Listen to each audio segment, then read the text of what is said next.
مرحبا جميعا، اليوم سأتحدث إليكم عن حساسية الطعام. إذا ما هي حساسية الطعام؟ هي رد فعل مناعي غير طبيعي تجاه الطعام الذي يستهلكه الشخص.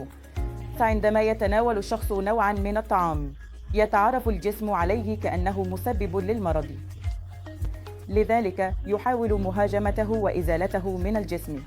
وهكذا فإن هذا الالتهاب أو الوسطاء الالتهابيين الذين يطلقهم الجهاز المناعي سيتسببون في ظهور أعراض تؤدي إلى حساسية الطعام. إذا كانت الأعراض خفيفة يمكن أن يعاني المريض من ألم في البطن، قيء، دوار، شرة، حكة وطفح جلدي في جميع أنحاء الجسم.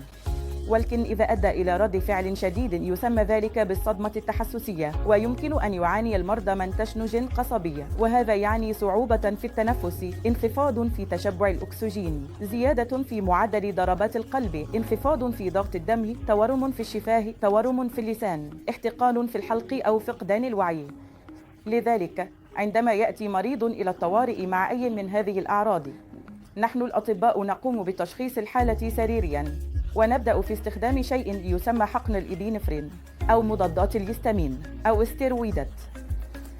عادة ما تكون النوبة الأولى خفيفة، لأن جهازك المناعي قد تعرف على المستضد المحدد ويقوم بإنتاج الأجسام المضادة ضده.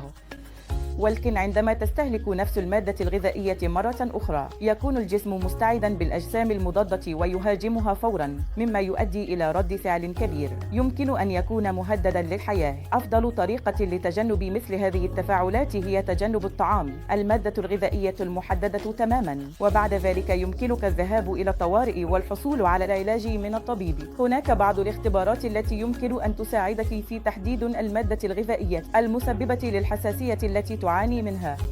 الأطعمة الأكثر شيوعاً التي تسبب الحساسية هي الحليب، البيض، الفول السوداني أو المكسرات الأخرى، أو المأكولات البحرية، المحر أو الصويا. لذا تحقق ما إذا كانت تعاني من حساسية تجاه أي مادة غذائية. إذا كان الأمر كذلك يرجى تجنب تلك المادة الغذائية المحددة والحصول على العلاج في حالة حدوث أي من هذه الأعراض لك. شكراً لك.